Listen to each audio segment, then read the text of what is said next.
This is it right here. Combining a team of reporters, columnists, and commentators. Don't you ever talk about me! Are you serious? Jack Ebling has brought thought-provoking discussion. What are you doing? That's a damn coaching mistake! Opinion. The customer is the one who decides when the future gets here. Oh, no! The ship is on fire! You have to check the report. Are you kidding me? That game was fixed. And overall infotainment. I'll take Jim Harbaugh. What has he done? Crazy Cootie coming at you!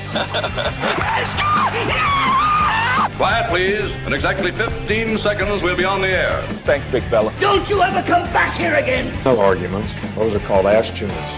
So buckle up. You talking to me? It's time for The Drive with Jack Ebling.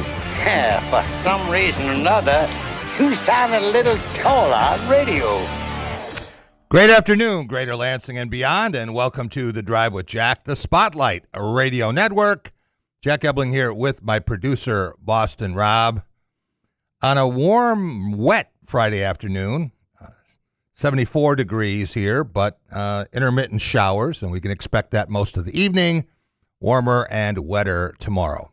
We have a big show planned for you, a lot of in-studio guests. But we want to start with one of my favorite Michigan State football players that I have covered, Rob.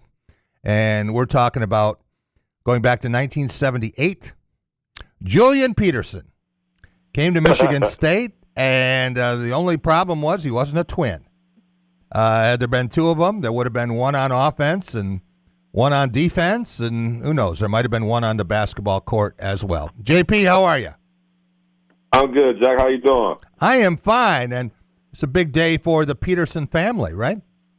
Yeah. I got my second born, Jason Peterson, just graduated today, walked across the stage, and happy for him. And I got two more to take him to get up out of here. So yeah, I'm happy. Well, how's it feel now to know, and you can see your sons following in your footsteps athletically? Pretty big shoes to fill, but certainly interested in competing at the collegiate level and knowing what their potential is. You know, it wasn't a perfectly smooth path for you either, but once you got going, look out. No. Correct. And that's why I try to remind my two older boys, actually. One of them is playing in D2. They just turned Division II at Lackawanna College. He's doing this football. So he's doing this last year there and then looking to transfer. Hopefully Michigan State. Try to see if I can I'm going to come to campus so I can try to poly that one. And then, my second one who just graduated, he just signed with the USTA, University of San Antonio, Texas. Yeah, Texas San Antonio. Yeah, there you go. So happy about that. So things are great right now. Watching young Julian and seeing his athletic gifts, I thought I recognized a few of them, and he can do some pretty impressive things on the court. Watching him dunk, watching him use his athleticism to his advantage. Did you teach him some of that? I did, but obviously he went way past that I ever could, especially as far as height-wise. He actually stole my height. I'm only 6'4". Yeah. He is 6'8.5". So I wish I'd have had that one, or we would talk about me in basketball. Me and Izzo would have been a lot more tighter. But everything is great. The biggest thing I'm so happy about my kids are they are student athletes instead of being an athlete student like I was. My whole point was athlete student, which I struggled in school, and I eventually had to do a lot of summer school and extra work and all that. But my kids they're actually doing wonderful in school, and so now just the other stuff is it's up to them after that. So how much of that? Just blessed. How much of that academic approach, JP, is a credit to your wife and the influence that she has had? That was great, but also there was a lot of threatening over here. Actually, one of them can tell you, I sent one of them to military school just to let them know I wasn't playing. Yeah. And all the rest of them got right in line after that. So they was like, okay. So once that happened, all of them got their stuff together, and I didn't have to do anything after that. Just be a dad. You got to Michigan State before your junior year, and now it seems like more players are switching schools than staying at one school for their entire career. You see that's the way it's going to be and might even be for your son? Well, I think a lot of that has to do with it, Jack, to be honest. I think a lot of it has to deal with these kids. Like when we were coming up, we didn't have agents. That was was a no-no for us. Yep. Now they are allowed to have these agents, and these agents really don't care about them. Yeah. All they worry about is getting the next, they're going to give you, that's right, 200 more thousand than the next school, but that school doesn't really care about you. Yes. Right. And all they care about is their cut. So I would say that has to do with the problem. So my kids know we are the agent over here. We are self-agents over here. So whatever happens, because I let them know I didn't have anything. Right. So you'll be fine. We don't need money over here at this household. Being blessed enough to make great decisions and take care of my money. So there's no rush for them to try to hurry up and say, I got to get and do this for my parents. No, just, live your life, enjoy the college experience, and, become a man, learn how to become a man and contribute to this great world that we live in. We're talking with the great Julian Peterson, number 98 in green and white, and then in the National Football League, most notably with San Francisco and Seattle, one of the best outside linebackers and edge rushers ever to play in that division. When you think about the agents, you mentioned this, JP. How did you go about selecting an agent when it was time, when you were headed to the pros?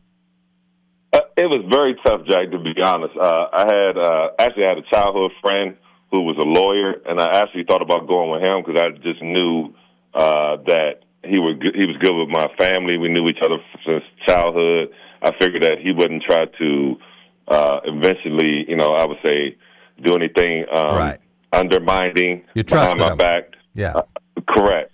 But at the same time, this had been his first contract, and they were talking about me being a first-round potential pick at that time. So I was like, it's going to be tough for him to do that. And eventually, I've talked around, and I got with the Postons, Kevin Poston and Carl Poston, and they had representatives like Charles Woodson, Anthony Hardaway,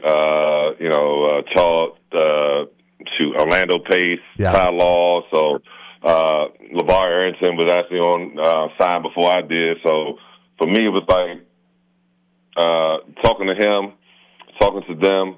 And one of the words he said is, my job is to make you more money than what you are worth. And I was like, that sounds good to me. So that's what made me kind of sign with him. And it was like a family environment, too, like as far as all his clients got to know one another, like Rashard Lewis. I'm like real type of Rashard Lewis. He was one of his clients. And just like, the camaraderie we had. So it was good. I had a good time with that. Hey, Rob, you didn't get a chance to see JP play for Michigan State and Nick Saban's last two seasons. That happened just before you got here. But in 98 and 99, he was as disruptive a force as we have seen in Big Ten football. And a lot of people didn't know what I was doing, Jack. Tell them that part. I didn't know what I was doing either. That's the famous Nick Saban line, right? When you had that interception for a touchdown against Notre Dame. He cussed me out. And he cussed me out. And I was like, Coach, I scored. He said, you ran the wrong damn play. Yeah. So I said to him 2 days later, JP, I said, man, Peterson is really starting to pick this thing up now. And he said, it'd be better if he ever knew where to line up.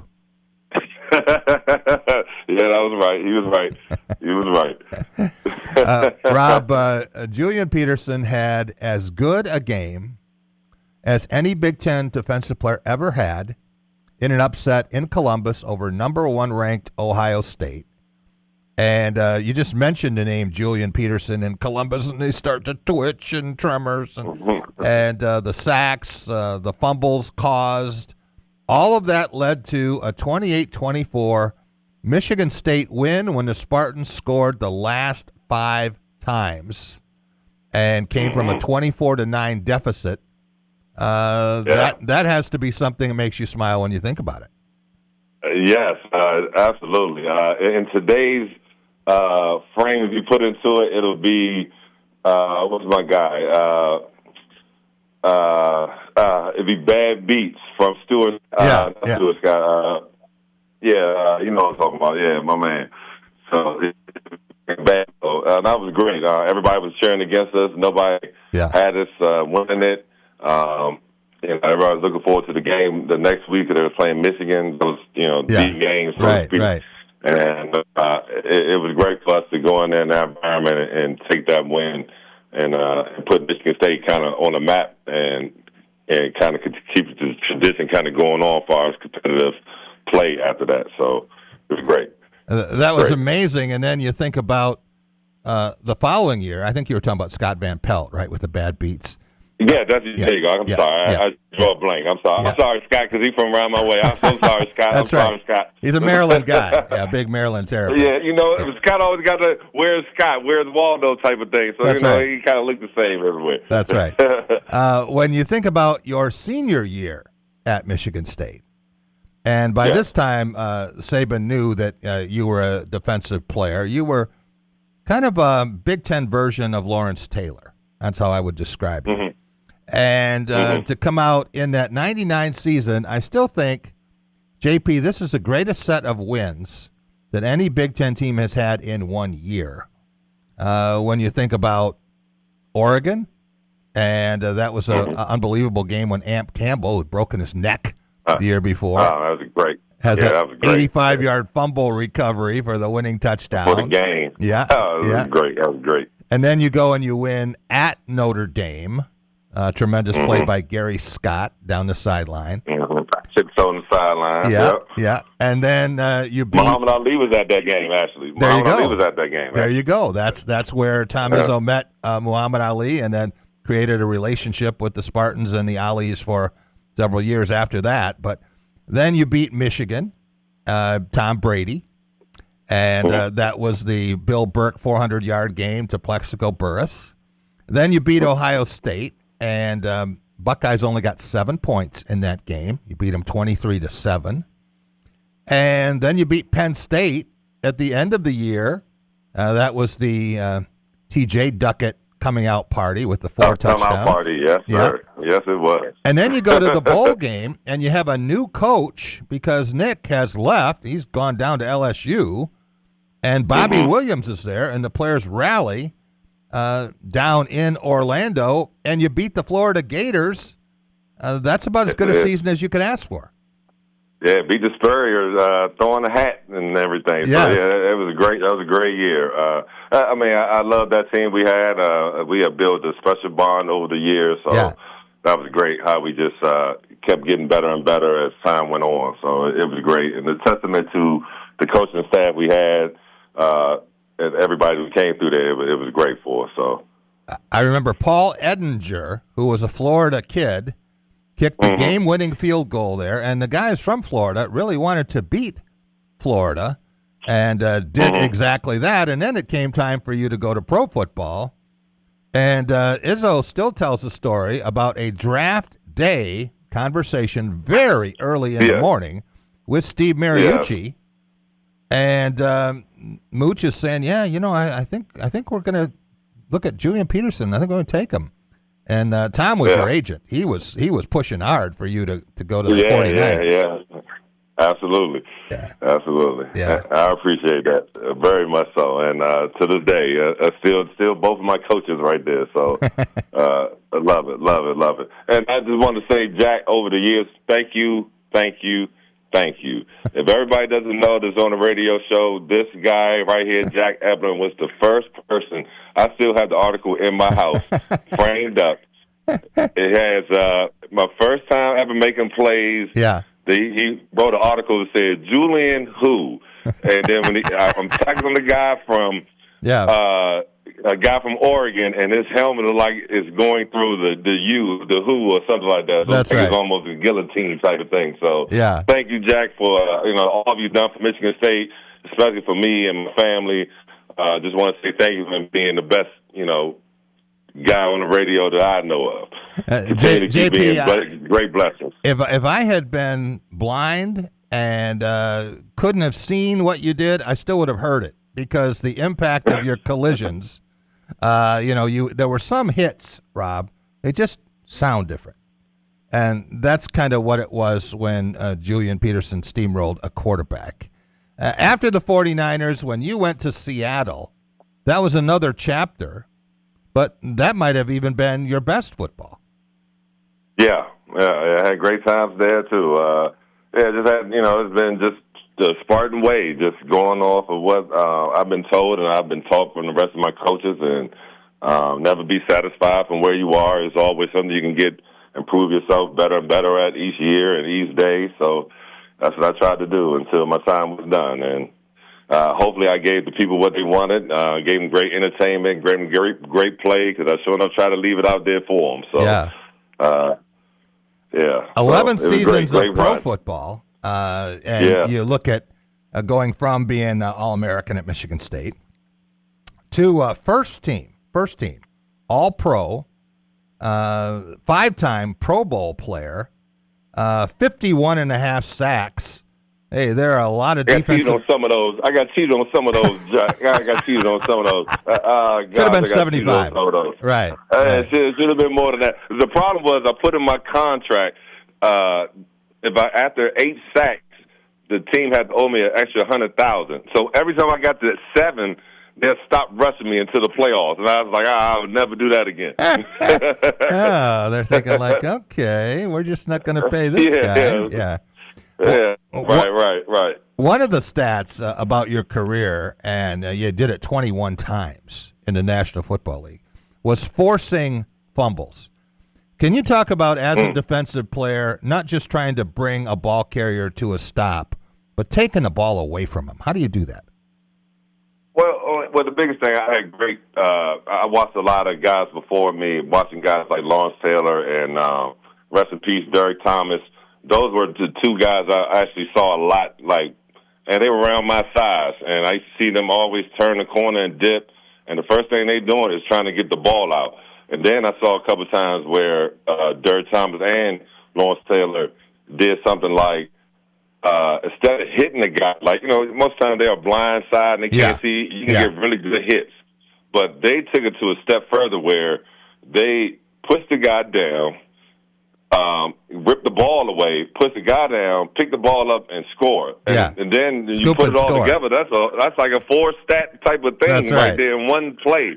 So once I started realizing that, I'm like, it's not all about these big hits. The biggest, most important thing is the football. That's why it's called football. So let's go get the football. And that's what I tried to do a lot of the times. Besides the 21 forced fumbles, you had 11 recovered fumbles, and you weren't just a pass rusher. You had 8 interceptions, and there are a lot of pro defensive backs who play a long time. Drops too. My hands got brittle after a while, Jack. I should have had doubles on that too, Jack. Mad about that. Being a former receiver too, I was so mad at those drops. So and so I tried to take Calvin Johnson's advice, because I know the year that he broke Jerry Rice's record. Yeah. I asked him. I said, he had a tremendous year, man. Great year. I was happy for him. He's like, Julian, I broke 3 of my fingers that whole year. I said, so you was walking around catching all the balls with broke fingers? He's like, yes. So I was like, well, obviously my hands are not as good as yours, and that's probably why I was on defense. Well, he was one of the best ever, JP, no question about it. Yeah. Calvin Johnson could do amazing things. When you look at all of the things you had a chance to do on the field, what was more fun? Stopping a running back with a full head of steam in the hole on 4th down, steamrolling a quarterback from the blind side, causing a fumble, recovering a fumble, or getting your hands on the ball with an interception the same way you did against Notre Dame? Oh, that's tough. That's tough, Jack. I would say the second one you said, getting on that quarterback. The quarterback gets the credit all day. He gets all the commercials, you take the head guy down is always a good feeling. So I would say that, Jack. I would say getting a sack and picking them up, making them look bad, and staying over top of them, and Yeah. let them know we'll be here again. So I'm thinking about in Columbus and Joe Germain 5 times. 5 times you put him on his back. Were you a talker at that point? Were you telling them just stay down there? You're going to be down there again, or what did you say to these quarterbacks? That was I was total game because I was asking my first game that coach couldn't take me out the game no more. That's right. So that was my first official. You can't sub me out. You need me the whole time. And that particular time, I talked the whole. And really, what got me talking, Jack. I'm initially not a talker. I'm not going to come out and do the talking off the top. Yeah. Now, if somebody just give me one little hint to say something or feel like I got disrespected a little bit, now I'm turned on the whole time. So I remember when Robert got hurt. Broke his leg. I think he broke his fibula. That's right. And I checked in and got in that DN at 228 pound DN. And I remember that the offensive tackle looked at me like, "This is our DN? This is going to be an easy day." And I was like, this is going to be a long day for you. You just turned me on just now, just by doing that. And I was excited just to be, you can't take me out the game either. So it was, and they were number one in the nation, and nobody expected us to do things. It's on TV. I always like TV, just so I could show my talents.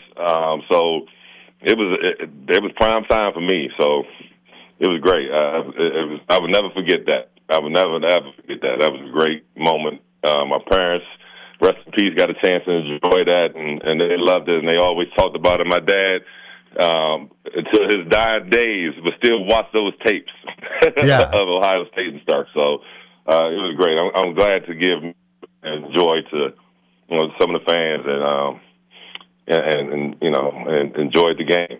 So, JP, I said something to Saban. This was years later, and reflecting on his career and all the national championships and things, and I said, yeah, but it took a broken leg for Robert Smith for you to figure out that the best defensive player in the Big Ten should probably be in the game.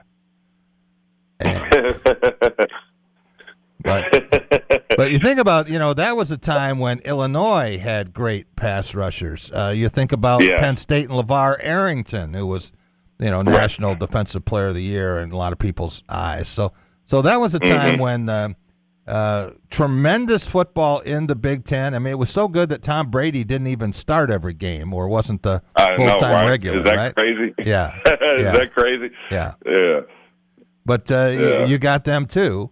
Back in East Lansing, and your first year, you had to play Michigan in Ann Arbor, and before the game, we're all looking for stories, so the media's out there trying to interview everybody they can after practice, and Plexico Burress, he'd never seen a team he didn't think he could beat, so we asked him about playing Michigan and this vaunted secondary and all the turnovers they'd produce, and Plex says, it's going to be like taking candy from a baby.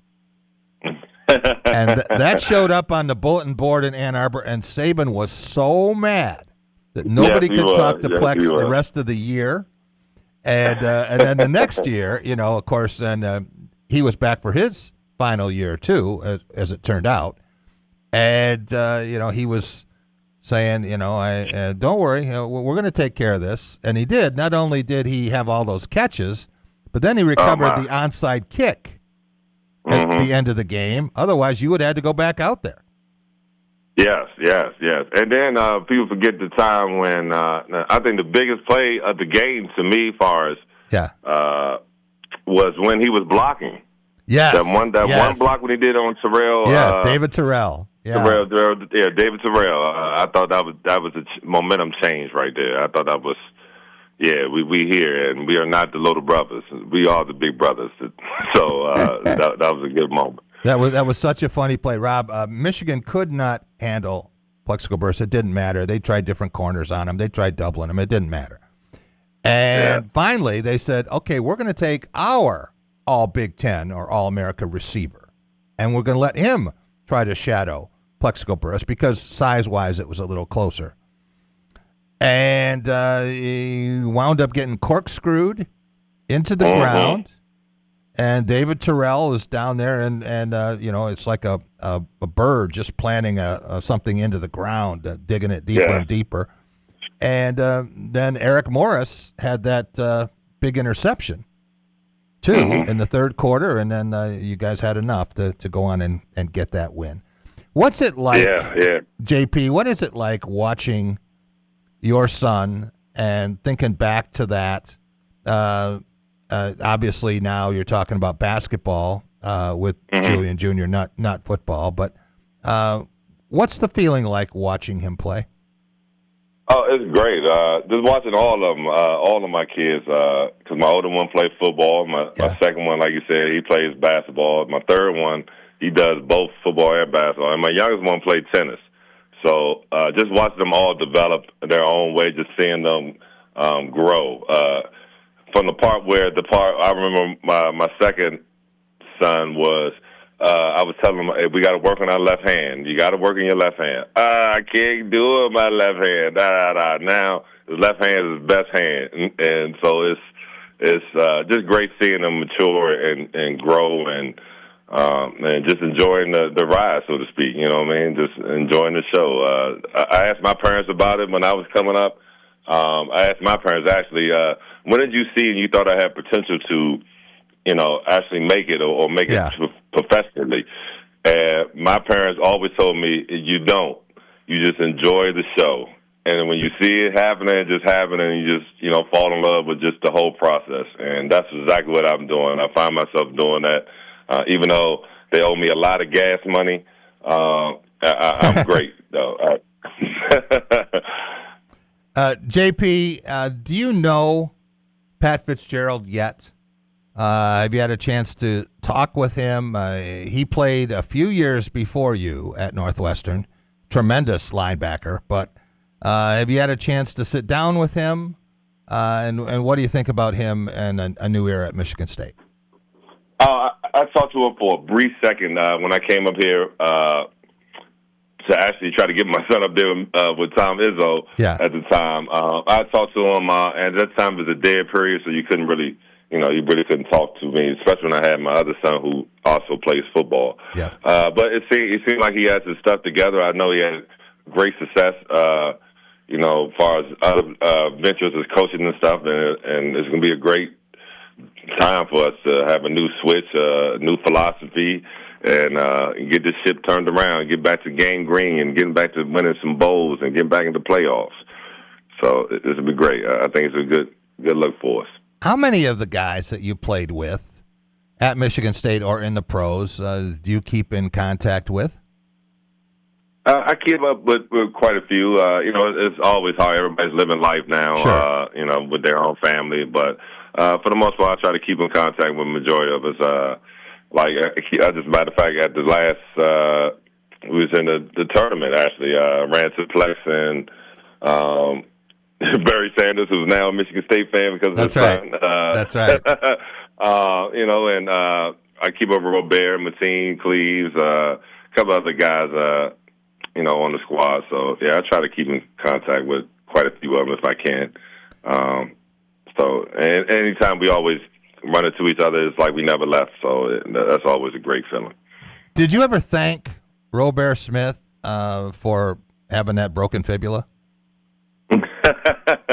No, but I'm gonna tell you what I do thank Bear for. I wrestle with this big bear every day in our room because this is my roommate. I wrestle with this big guy every day. So he really got me prepared for these big 300-pound tackles and stuff. So if I'm wrestling with this big bear, I was fine. So it was great. I couldn't have a better roommate.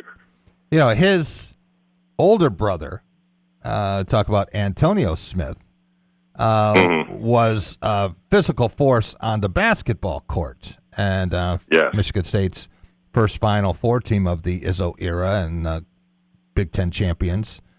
But I always thought he would have been a great football player, a great edge rusher, but he didn't like football. He was all about basketball. Well, it's funny you say that, Jack, because I actually got him a tryout at Seattle when I was in Seattle. He decided he wanted to play football all of a sudden, so I tried to get him a tryout as a tight end. And they tried him out. They gave him a shot and all, but I guess it wasn't in their plans. But I thought he'd been a great tight end. 6'7", 6'8". He can catch, jump, physical. But it wasn't in the sights, I guess, for them. Will you get back here this year, or do you have any plans to make it here? Now, obviously, you have another son to follow down in Texas, but will you be able to get up here for a game? Absolutely. I'm going to try to definitely make it. Since my third child is, we are homeschooling him, so with that being said, I'm going to get him on the road and let him see some of this stuff, because he's excited. He actually told me, I'm coming to Michigan State to play both. I was like, okay. But we'll see. But, yes, I'm definitely going to make it out there to the game, football, basketball, support my Spartan family. And JP, always great to talk with you. Same here. Thank you. Flozell Adams, who was a few years Big Flo. Yeah, he's on the ballot for the College Football Hall of Fame. So you never know how that's going to work out. He's been on the ballot before, but it's time. It's time for you guys to be recognized. How do you even get on there, Jack? Like, what's the criteria? Like, how do you get on there? Like, it's not nothing I do. It's somebody that I think the athletic communications staffs from the schools, maybe they make a nomination, and there are certain things you have to have. You have to have been an All-American. It's very competitive, and there are so many. Yeah. No, absolutely. Because I was thinking, like, do I get a shot? Like, I was asking, like, do I get a shot? I got some records at the school. Like, do I get a shot? I ain't even worried about the college. Let me give me something at Michigan State. That's something at Michigan State to say, hey, we appreciate you. I would bring you back if I were Pat Fitzgerald. I'm not trying to tell him how to coach his team, but I would bring you back, and I would have you talk to the edge rushers and just show clips of you wreaking havoc. And some of those guys might say, well, I can learn something from that old guy. Yeah, I know, because I am definitely old now. My kids definitely let it be known. So, yeah, I show my oldest one, I show him a lot of stuff, and now he's starting to use it. He's like, Dad, it actually works. I said, yeah, I know, son. I did this for a living. So it's funny for him to, like, give me confirmation, like, oh, yeah, it works, Dad. So, hey, JP, thanks so much for joining us. Really appreciate it. We'll talk to you again soon. Hey, you take it easy, Jack. Y'all take care. Julian Peterson. Well, we're going to stay right here, Rob. And I think we're going to bring in Gregory Kelser, not only All-American, academic All-American, first-round draft choice of the Detroit Pistons, and who knows what kind of NBA career he would have had if he hadn't been injured, but a pretty good NBA career anyway as a broadcaster, going on now from how many years in the booth, Greg?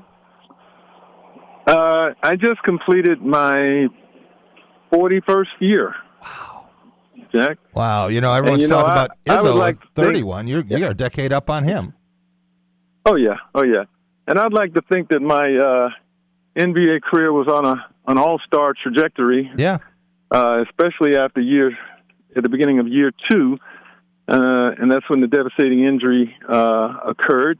But I have no regrets because the game has been wonderful to me, and the game owes nobody anything. You get out of it what you can, and some are able to get more than others. But for me, it's really worked out because, as you just said, the decades in the broadcast booth have kept me very close to the game, and that's something I'm very proud of and very thankful for.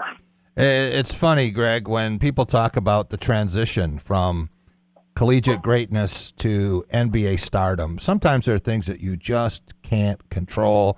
You find so many guys who are high draft picks, and they get some horrific, debilitating injury, or in the case of Sean Respert, who was still the all-time leading scorer in Big Ten play, and he got the stomach cancer. And you're just losers in the genetic lottery. Yeah, it happens. You look at guys like Greg Odom, who's the number 1 pick out of Ohio State, and he never got a chance to really fulfill his promise because he was hurt. And the problem I have with that is when people want to ridicule those players for that. You go out there and you break your back and bust your butt to try to be the best you can be and to try to help the team that you're that you're playing for. And sometimes when you get injured, it's through no fault of your own. You're working hard, playing hard, something you've always done, and things just happen. But again, like I said, the game really owes none of us anything. We start out playing it for enjoyment, and then we find out that we can take it a little farther, and the goal is to take it as far as you can. And if you can take it as far as you can and look yourself in the mirror and know that you gave everything you had, then there's nothing to second guess. You mentioned Greg Oden, and there's another guy who was taken second in the 1985 draft, Greg. You think about Akeem Olajuwon going 1 in that draft, and Michael Jordan didn't go till 3. The guy who went 2 was Sam Bowie from Kentucky, and there's another guy that everyone thought would be an all-time great, and we never really got to see him. You know, the funny thing about that, when you mention those things, it's always the Portland Trailblazers that seem to be, in play there. You know, they passed on Bob McAdoo in 1972, and when they had the first pick, and McAdoo went on to a Hall of Fame career. They passed on Durant, though a lot of people would have, because Oden was the guy that everybody thought was going to be a franchise changer for whomever drafted him. And then, of course, the Jordan piece. Right. Sam Bowie had those injuries and such, but it's a funny game. It's funny how it works. All of those guys went on to, that were selected and for whatever reason didn't have their careers work out as they would have liked in the NBA. All of them went on to success and other things. So that's a story and a testament as well. Greg, you wonder what would have happened to the NBA had Michael Jordan been taken 2 by Portland, but they already had Clyde Drexler, and they were looking for a big. They didn't want. They thought that Jordan and Drexler were a lot alike. So Jordan doesn't go to Oregon, but he sure spent a lot of time there with Nike. Yeah, he did. And if the Portland I think Houston was taking Olajuwon regardless, but maybe they would have taken Jordan because remember they had Sampson. That's right. So that's right. Maybe he goes number 1. But I think if Portland had known that Michael was going to be what he ended up being, they would have taken him and he would have figured out a way to play alongside Drexler, and one of them would have been a forward or one of them would have been a point guard. So they'd have made it work. They would have made it work. Nobody had any idea that Michael Jordan was going to go on and be, one of the 2 or 3 best players to ever play the game. And that was to Chicago's good fortune, obviously. Well, let's talk about the NBA playoffs. And did anyone have any idea when the New York Knicks were trailing Atlanta 2-1 that they might not lose again? Yeah, they really got it together. They were being ridiculed and criticized for being down to the Atlanta Hawks with the threat of going down 3-1. And then, of course, they just turned everything around and started playing great basketball, getting better and better with each and every game. And now here they are, on the precipice, perhaps, of an NBA championship. I, for one, am not pulling for the Knicks. They have become a bit of a rival for the Detroit Pistons, who handled them easily during the regular season, winning the 3 games by 31, 38, and 16. Yeah. I would have loved to have been able to see how that would have played out in a playoff scenario, knowing that the playoffs are vastly different from the regular season. But the Knicks, in my opinion, had everything dropped their way. They were able to avoid the Boston Celtics and the Pistons, the 2 biggest threats to them in the East. Right. And they ended up having home court advantage in all 3 of their series to get to the finals. And they beat us a 4 seed, a 6 seed, and a 7 seed. They didn't have to face 1 and 2. That's right. So, they're there. They're not to blame for that. It's sort of how it went. But I'm not pulling for the Knicks. I'd rather see San Antonio win because I feel like the Pistons should be there. Yeah, and when you look at San Antonio, a lot of people were surprised that they beat OKC, but just as the Pistons owned the Knicks in the regular season, San Antonio beat OKC 4 out of 5 in the regular season and then won Game 7 in Oklahoma City with Victor Wembanyama and company. And he had a lot of help. Think of what Dylan Harper's been able to do as a rookie, and all of the other players, Castle and the guys who came through and did great work for San Antonio. Do you think that this is going to be a long series, or the Knicks on the verge of just taking that magic and running with it back to MSG? I'm looking for San Antonio to bounce back. I don't think they're going to panic by this. They were down 1-0 to Minnesota. They were down a couple of times to OKC in their series, and they figured it out. I think at some point we all have to just agree that they're better than OKC right now. They beat them 8 out of 12 times. That's right. During the season, and during the playoffs. So you have to give it up to them. They, like the Pistons, a bit ahead of schedule. They won 34 games last year, and then pushed that up to 62. Pistons won 14 games 2 years ago and pushed it up to 60. So both of them sort of playing with house money. But San Antonio to me still looks like a team that can win it all. I thought that they should have won Game 1, but the Knicks have become a very difficult team to put away. Cleveland found that out in Game 1 of their series. So I don't think. When it gets to the finals, you probably know, even with the home court advantage, you're probably going to end up having to win a game on the road because you're probably able to drop one at home. Teams are supposed to be equal at that point. We're talking with Gregory Kelser, and 41 years of broadcasting Detroit Pistons games after being a Pistons first-round draft pick. When you think about Victor Wembanyama and the challenge, what he represents, everyone wants a comparison. And I was talking to George Blaha about this, Greg. I said the closest I could come up with, and it's not accurate, but it's the best I could do, was a healthy Ralph Sampson when he came into the league. People forget that Ralph Sampson was a three-time NCAA Player of the Year, and that's when Michael Jordan was at North Carolina. So 2 of those 3 years, Ralph Sampson was the player in college basketball. But looking at Wembanyama, I don't know what the best way to defend him is. Karl Anthony Towns got him to miss some shots in Game 1, but if you were defending Wemby, I mean, you defended Larry Bird and won a championship. How would you defend Victor Wembanyama? I think probably the best way to try to defend him is to continue to try and entice him to hit his jump shot. Hit his three-pointer with a hand up. Don't go for the pump fake. A lot of guys go for the pump fake. Why would you go for the pump fake if a guy's 7'4"? You're not blocking his shot. Stay down. Yeah. When you go for the pump fake, that's when he will drive by you and can get to the basket and get to the free throw line and everything else. He's not the first great player and great scorer. In the history of this game, and even now, they're all over the place. And what you have to try to do is hopefully limit them in terms of their shooting percentage and their effectiveness that way. If he's shooting 20 times to get 25 points, you've probably done a good job defensively on him. Try and keep him on the exterior as much as possible. He does a great job of putting shots up and following them and getting second chance opportunities. But, he's a problem. Just quite frankly, he is a problem, and he's going to be a problem for the league for many years to come. He's going to get stronger, better, smarter, everything. In fact, that's the nickname I gave him, the problem. The problem. Philadelphia had the answer. San Antonio's got the problem.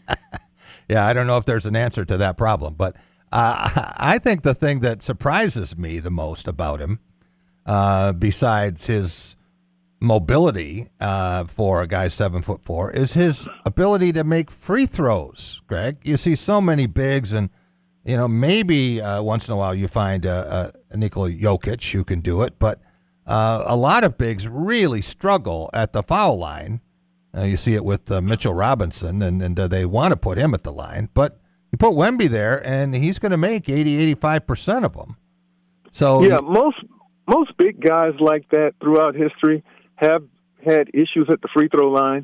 And many of them, the better free throw shooters of the great bigs, have been in the 72 to 77 range. Kareem Abdul-Jabbar was a good free throw shooter, but I don't know that he ever shot 80. No. I'll look that up now because I'm curious. Olajuwon was a good free throw shooter. I don't know if he ever shot 80. No.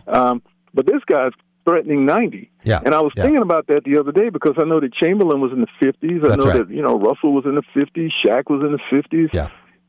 Just imagine how many points they left on the table, being 50% shooters as opposed to 75 to 80% shooters. But again, Wemby he's unique. He is truly unique, and he's playing, the style of play that NBA basketball is now fits him beautifully. 30 years ago, they'd have been talking about, well, he's too light, he's going to take a pounding. Yeah. He's trying to be down low. Well, you don't have to be down low now. He goes down low when he wants to, and he's very effective inside and out. Greg, talking about free throw shooting, we had the great Rick Barry as a guest on this show several years ago now, and he was talking about the underhand free throw style. And he said that if he could get a player to believe in it and commit to it, he could take a 50% free throw shooter and make him a 70% free throw shooter. Do you think we're ever going to see a player willing to do the granny shots? I don't think you're going to see that because you just named it that. I mean, that moniker you just put on it. Yeah. It's a macho game. Yeah. And to agree to that or succumb to that, few guys are going to be willing to do it, especially big guys. Not going to be willing to do it. But when Rick Barry was doing it in the 60s and 70s, there were a lot of other guys that did that. Bill Russell shot him underhand for a while, and so did Chamberlain. George Johnson, who won a championship with the Golden State Warriors in '75, he shot him underhanded for a while.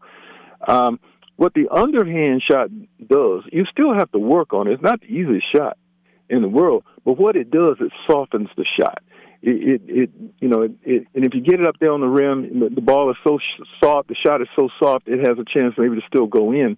Whereas the overhand shot is not, it doesn't have the same touch on it. You can, It's almost like, hitting a golf ball, dropping it in from the air on a golf course and having it stay on the green versus, sending one in from, 200 yards away with a long iron and expecting it to stop. It's probably not. Right. The soft shot will do that, and it would probably decrease the speed on the ball that a big guy with big hands might normally have. Yeah. But convincing somebody to do that's going to be the most difficult part of it.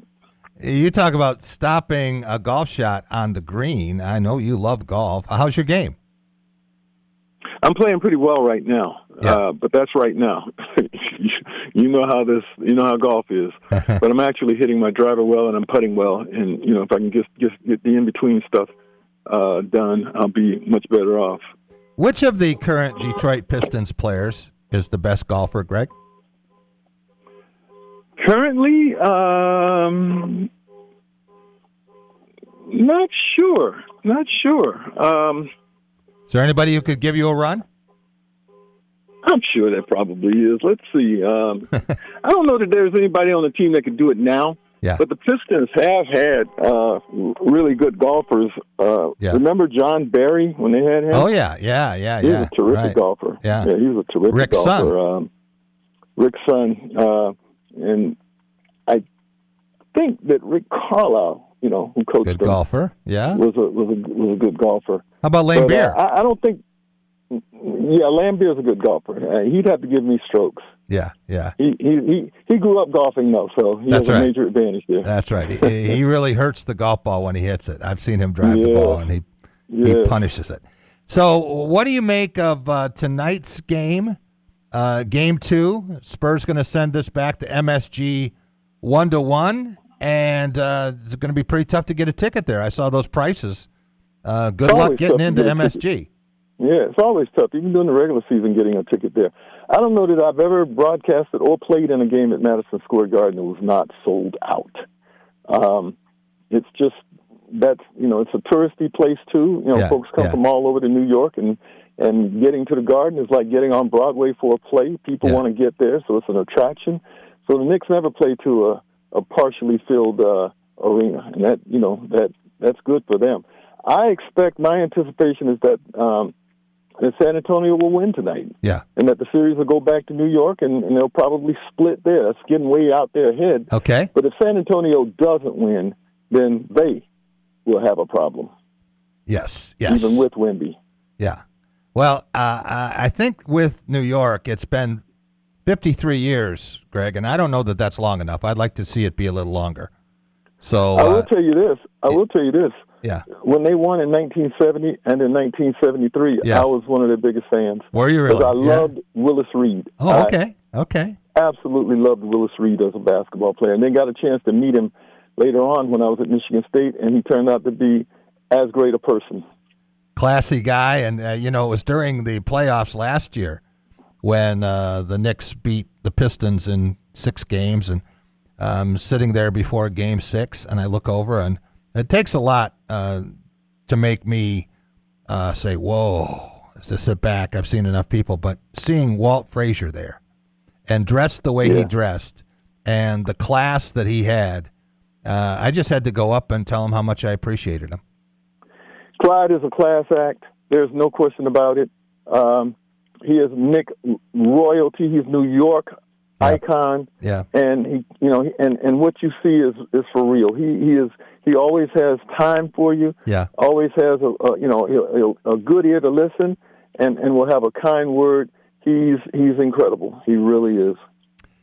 Greg, enjoy the off season. Hope all the putts fall for you, and we'll talk to you later this summer. Shout out to I believe is listening, my brother Chris Nikoloff, his wife Heather, and his new son Miles. Those are my people. Great.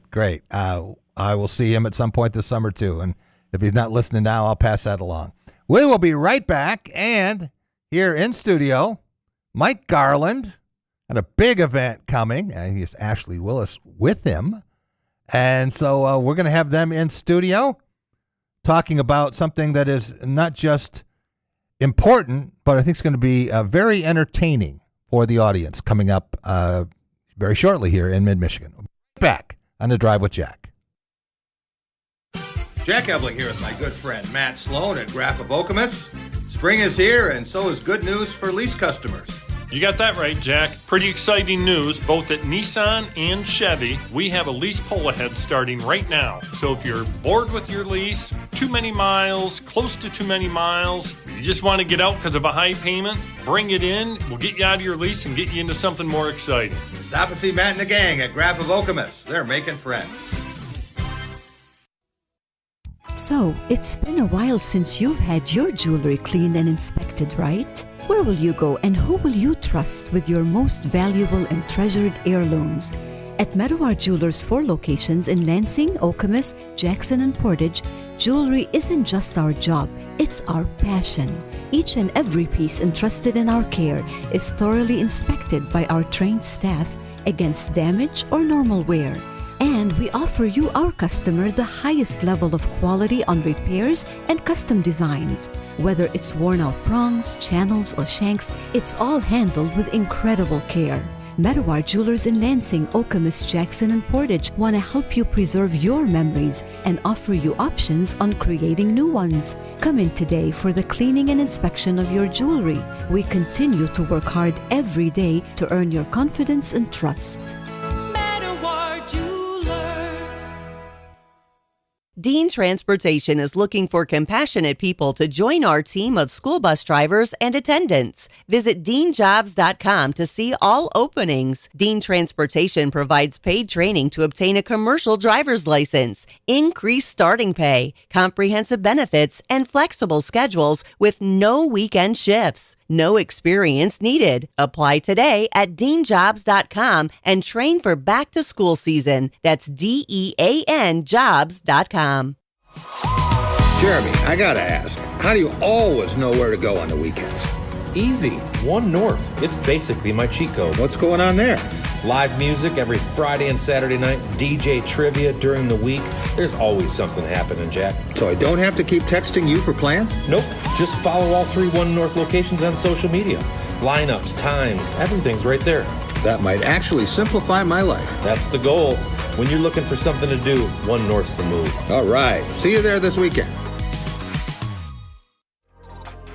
Are you passionate about college sports? Foster Swift Sports Talk is your go-to podcast dedicated to addressing the hottest topics in college athletics, including recruiting practices, NIL, the trade portal, collectives, and revenue generation. Join us as we bring you insights from student athletes, college head coaches, administrators, and other industry leaders as they share their experiences in this rapidly changing arena. Our mission is to share information and help educate student athletes, parents, coaches, and other stakeholders with the knowledge, resources, and strategies they need to make informed decisions and maximize each college athlete's potential for long-term success. Check out our latest episode where we're joined by Steven Bianco to discuss his work at 42U and working with universities around the country. Like and subscribe to our YouTube and Facebook pages to watch all of our episodes, or you can give us a listen on any of your favorite podcasting platforms by simply searching Foster Swift Sports Talk. Until next time, I'm your host, Dave Russell.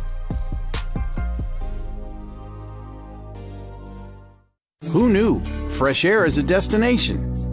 Breathe in the glacial carved canvas of northern Michigan's finest golf courses and have your breath taken away by scenic vistas from tee to green. The perfect place to perfect your game in more ways than one. The waves, woods, and wonder of Bel Air. Escape every day. Discover the magic of 90 holes at one resort. Shanty Creek Resort in Bel Air and online at shantycreek.com.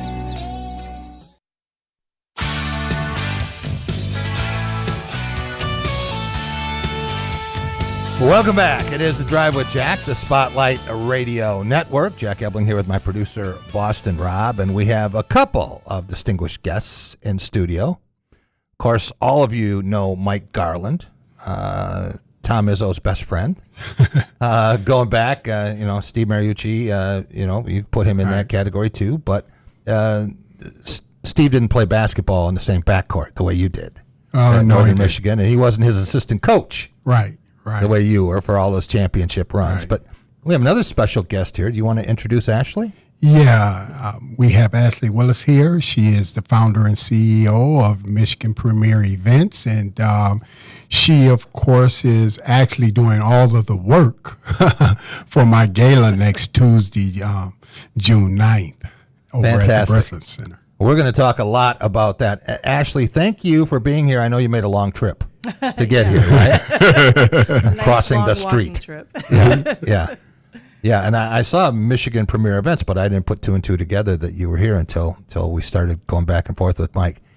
So tell us about Tuesday and what people are going to see. You have a terrific featured speaker, Yuri Fisher, right? Yeah, absolutely. It's all about the heart. Yeah, Jack, do you know Yuri, or did you? I don't know him. I know of him, but I've never spoken with him. Yes. As you well know, Yuri had the same situation that I had. Yeah. Unfortunately for him, or should I say fortunately for him, he actually had his right on the bench while he was playing for the Red Wings. Yeah. And he is just really down for the cause in terms of bringing education and getting people trained in hands-only CPR and, making people aware of what cardiac arrest really is. I met with him about a month ago, and we sat down and talked about it. Yeah. I mean, he still gets emotional about it right now, and I didn't go through what he did, but actually after he went into cardiac arrest the one time, he had went back into it a couple of other times until he found out, what was causing it. Mike, sometimes in our lives you get lucky or unlucky. And for all the work that you do, you can increase your chances, but you can't guarantee anything. Absolutely. And in your case, right people came at the right time. In Yuri's case, imagine if that had happened and he hadn't been right there at the bench with medical personnel there. First heart attack I saw, other than my next door neighbor dying of a heart attack, was at Tiger Stadium. It was a Lions-Bears football game, and a receiver for Detroit named Chuck Hughes. I remember that. He ran a pass pattern, and he's just jogging back to the huddle, and boom, face down. And Dick Butkus came over, and he thought he was trying to get an extra timeout. Right. And then he saw, this guy, he's turning blue, he's not going to make it. Right. And so he's jumping up and down, and he didn't make it. Right. Right, because no one got their hands on him, and I remember seeing that. And I got to correct you on something. Yeah. Heart attack and cardiac arrest are two different things. Okay. Totally, Jack. Okay. Cardiac arrest is your electrical system in your heart. Okay. And what happens, the electrodes in your heart, they're Dr. Gandhi explained it to me that there's 3 of them, and they go back and forth just like you would see on the light, where the waves go, and they get stuck. And when they get stuck, really, I didn't know that. Yes, it's like your computer freezes up. Yeah, actually your heart is 2 functions. Your heart is a pump, and then you have electricity. Well, the electricity goes out. What do you think is going to happen to the pump? Yeah, you go down, and that's why you go down like that. The bad part of it is it's deadly. Okay, unless someone gets their hands on you right away. There's a 4-minute window. 4 minutes. And if nobody gets their hands on you within that 4-minute window, your likelihood of survival are little to none. You know, one of the things, Ashley, that I'm excited about this event is the educational aspect. I mean, I just learned something right there. But I think that for a lot of people who don't understand this, don't know the importance of different things that you need to be aware of, this is a very important event. Yeah, it most certainly is. And, like in my case, it's not so much about resuscitating the person, because those 2 guys never resuscitated me, nor did the EMS. But they kept on, and they served as my heart until I was able to get to the hospital. And instead of when I actually reached the emergency room being on step 1, I was on step 5. So then they were able to actually revive me, because I was actually gone for 18 minutes. And, that's why hands-only CPR is so important, because the survival rates go up 50% if someone immediately starts CPR on you right away. So you mentioned before 4 minutes yes. as a time. How much time did you have, and if someone had come around 10 minutes later? Oh, I'd have been gone. You guys wouldn't be I wouldn't be sitting here talking to you. That was, I mean, it would be over. If no one gets to you, the likelihood of survival is, and that's and that's what Yuri and I were talking about. Yeah. The other speaker that we're going to have is Tony Colucci, who is actually the team doctor for the Red Wings, and he's also the head doctor for the NHL. Okay. And he's also, a fire plug for hands-only CPR and what goes on. But it's so important. And here's a weird thing about cardiac arrest is that you can go into cardiac arrest, and just like Bronny James and DeMar Hamlin, people are, they'll never be able to play again. No. They correct it, and you get through it, and you can basically kind of go back to your normal life, unless they find out that there's some, something wrong with your heart that would cause you to go back. That doesn't damage the valves or do anything. No. See, that like with me, the condition of my heart was like crazy, pretty good. Yeah. It's just that, whatever it is that causes it got a hold of me, just like it got a hold of Bronny. Well, DeMar got hit. Right. Sent him into it. Right. But you weren't predisposed to it because of conditioning or anything else. That wasn't what caused it, right? No. So tell us about the inspiration for this event. When did you decide that this is something that we needed to all share in, and that you had a story to tell? We know about your book, obviously. Right.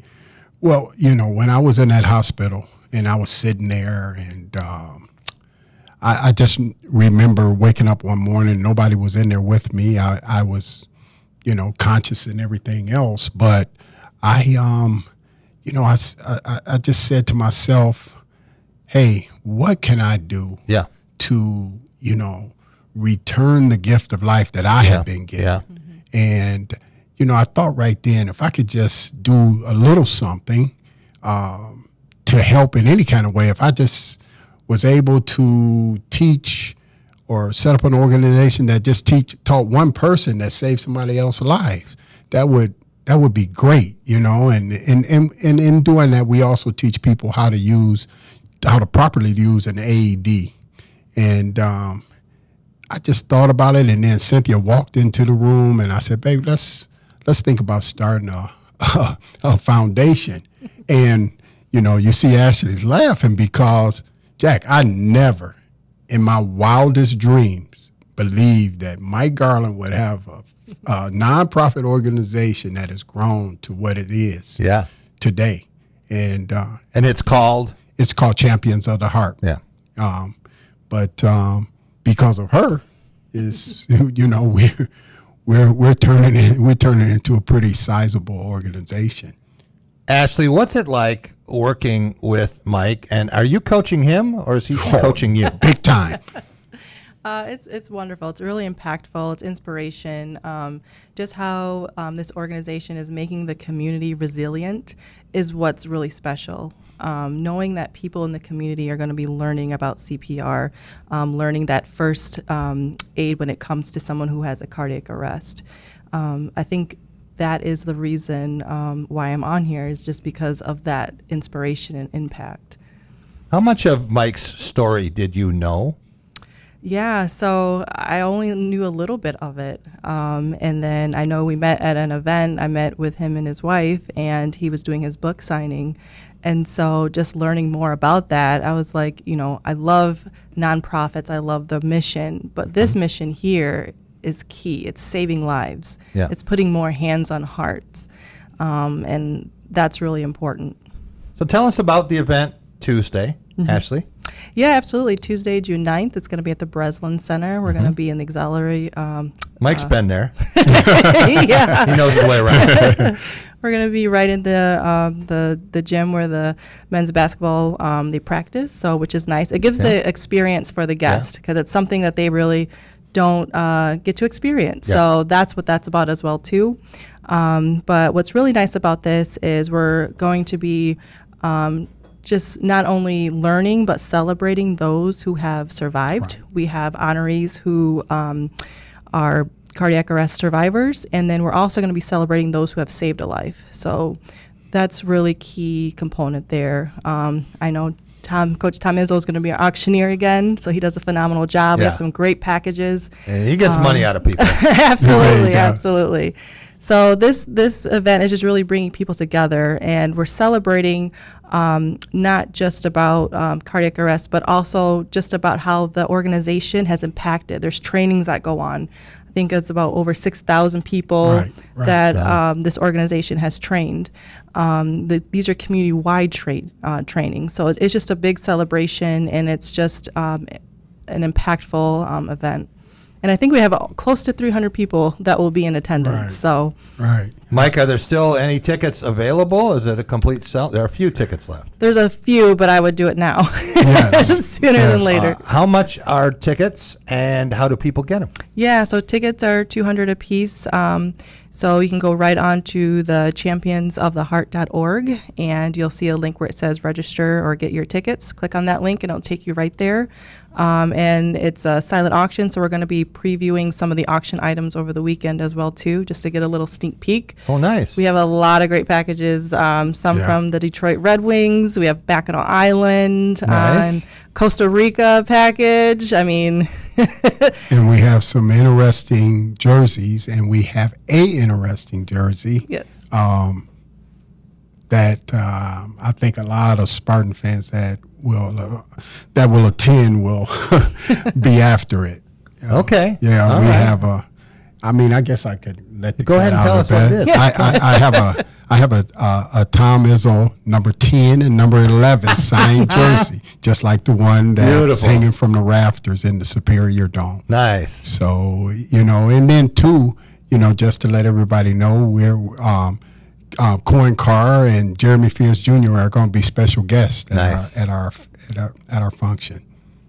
I have to ask you a couple of quick basketball questions. You mentioned Jeremy Fierce Jr. Yes. and withdrawing his name from the NBA draft, coming back now, and could lead Michigan State to a second Big Ten title in 3 years. Right. Back to Ford Field for the Final Four, when we know what that was like in 2009. Tough choice for him, but he actually, I think, saw that this was a better opportunity. And, everybody wants to be a pro. Tom says you don't want anybody who doesn't want to be a pro. Exactly. Right? But sometimes things have to go in sequence. Right. Well, I told him this, and I think you will come to understand this too, Jack, is that, the pro game, it changes. Yeah. It changes from time to time. And there were a lot of teams that thought that they would be able to win without having a point guard. Yeah. Well, you can win games. Yeah. But as our mentor and our great legendary coach Judd Heathcote said, has always preached, guards win championships. Yeah. You have to have a point guard. You have to have someone to, direct the traffic and run the team. And it's interesting that New York has a true point guard. That's right. They have a true point guard. When the Pistons were great, we had a true point guard. When LA was great with Irvin, they had a true point guard. You're not going to win at that level. You may get there, but winning that championship without a true point guard, I don't think it can be done. So do you like Jalen Brunson and the Knicks in this series? Love Jalen Brunson. And in my opinion, for me, I really want the Knicks to win because of what I just said. Yeah. I because we have a lot of analytical people. Yeah. Who they think they know the game. They think that the game is all in those numbers. Those numbers play a role, but they're not everything. And Jalen Brunson is, proving that differently. What about some of the point guards in the West? Certainly Shai Gilgeous-Alexander was MVP, and he led his team to the title last year. Yes. And now it looks like Dylan Harper, who was injured most of his only year at Rutgers, is going to be a terrific player. Oh, my God. Isn't he a player? Yeah. He is something else. The night before last, they were saying, Charles Barkley was saying, well, he ain't as good as his dad. I don't think so, my man. Oh my God, is he is he a talent? Maybe better than Ron. Yes, he's better. I think he's better now. Yeah. You know what's funny? Ron's other son, I can't remember his name, Jack. Ron Jr. Yeah. When he was playing there, we went to Rutgers, and he was at the game. Yeah. And he said, him and I had gotten a conversation about basketball and stuff, and at that time, he was a little down on his older boy, because he said he could have been a lot better. But he always told me before, he says, I'm just telling you, OG, my younger boy now, it's a whole different deal with him. A lot of Michigan State basketball fans, Mike, have not seen Carlos Medlock Jr. Maybe they've seen some clips in All-Star games or things like that. But when you watch him, he's got the point guard gene. Oh yeah, he does. I've known Carlos since he was a young kid, because he was at Ypsilanti High School. Okay. And his basketball coach is Brooks, and Brooks and I go way back. And matter of fact, after college, we both played together and some semi-pro basketball and stuff like that. Yeah. Played in winter leagues together. But, Steve is a fantastic coach. Okay. So he's been well-versed into what to do. And he left and went to the prep school last year, but a lot of his development, I remember him being in Brooks's gym as a young fella. Yeah. And just hanging out around there. and growing up to be the player he is. Ashley, give us the information one more time for people who might be late to the party here. If they still want to get in to this event, it's Tuesday night. Tell us a little bit how they do that. Yep, Tuesday night, June 9th. They go to www.thechampionsoftheheart.org. You have to put in front of it. Like the Ohio State University, right? The Champions of the Heart. And as well, if they really don't think that they can make it, but want to make a contribution to our organization, they'll be able to do that right online. If someone couldn't be there, if they were going to be out of town, but they really wanted one of those jerseys, they can bid. They can bid. They don't have to be present. No, right on the registration form, there's an option of just being a bidder. Outstanding. Mike, congratulations again on the book, on this event. Ashley, thanks for coming over. Thank you for having me. Appreciate it. Good luck to you Tuesday. Okay, Jack. Thank you again for having us. We'll be right back, and we are at the end. It seems like we just started with the Kentucky Derby. The Triple Crown of Thoroughbred Racing comes to an end Saturday in New York, the Belmont Stakes. And our handicapper, Daily Double, Steve Wing, out in the lobby. He's going to tell us everything you need to know about this race and how it's going to finish and who you should bet on. Be right back on The Drive with Jack. Who knew? Fresh air is a destination.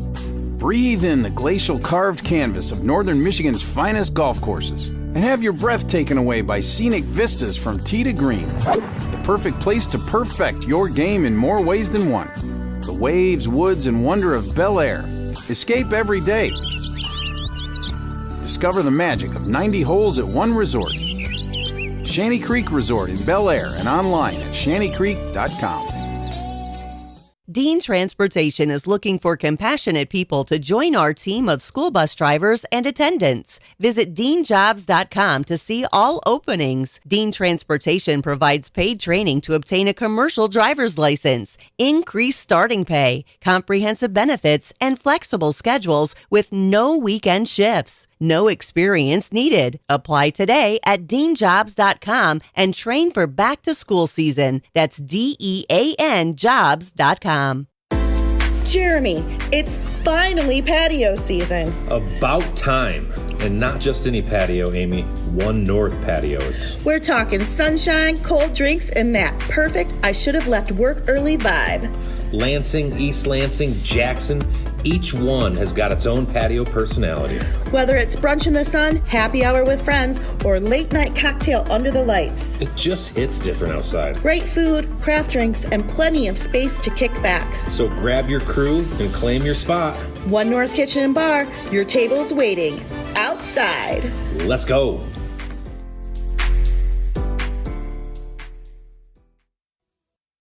So, it's been a while since you've had your jewelry cleaned and inspected, right? Where will you go and who will you trust with your most valuable and treasured heirlooms?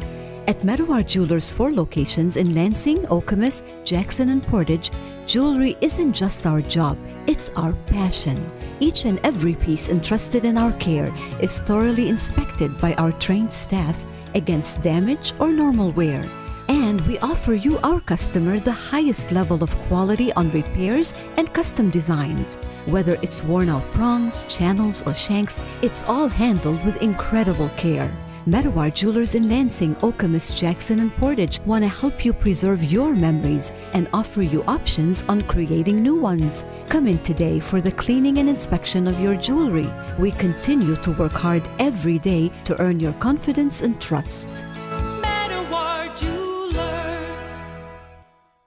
Dean Transportation is looking for compassionate people to join our team of school bus drivers and attendants. Visit deanjobs.com to see all openings. Dean Transportation provides paid training to obtain a commercial driver's license, increased starting pay, comprehensive benefits, and flexible schedules with no weekend shifts. No experience needed. Apply today at deanjobs.com and train for back to school season. That's DEANjobs.com.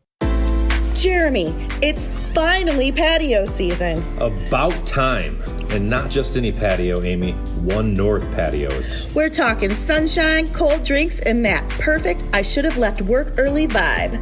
Lansing, East Lansing, Jackson, each one has got its own patio personality. Whether it's brunch in the sun, happy hour with friends, or late night cocktail under the lights. It just hits different outside. Great food, craft drinks, and plenty of space to kick back. So grab your crew and claim your spot. One North Kitchen and Bar, your table's waiting. Outside. Let's go.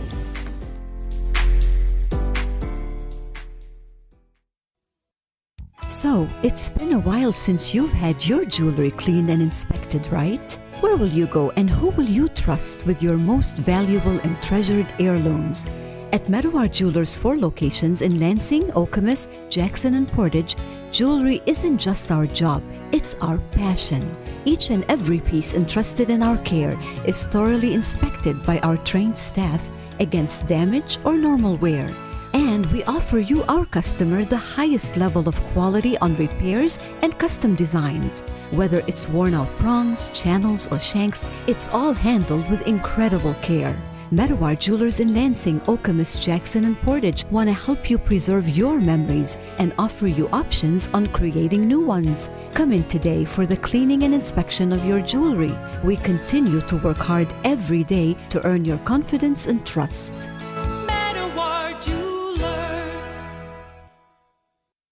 Jack Ebling here with my good friend Matt Sloan at Graph of Okemos. Spring is here, and so is good news for lease customers. You got that right, Jack. Pretty exciting news, both at Nissan and Chevy. We have a lease pull ahead starting right now. So if you're bored with your lease, too many miles, close to too many miles, you just want to get out because of a high payment, bring it in. We'll get you out of your lease and get you into something more exciting. Stop and see Matt and the gang at Graph of Okemos. They're making friends.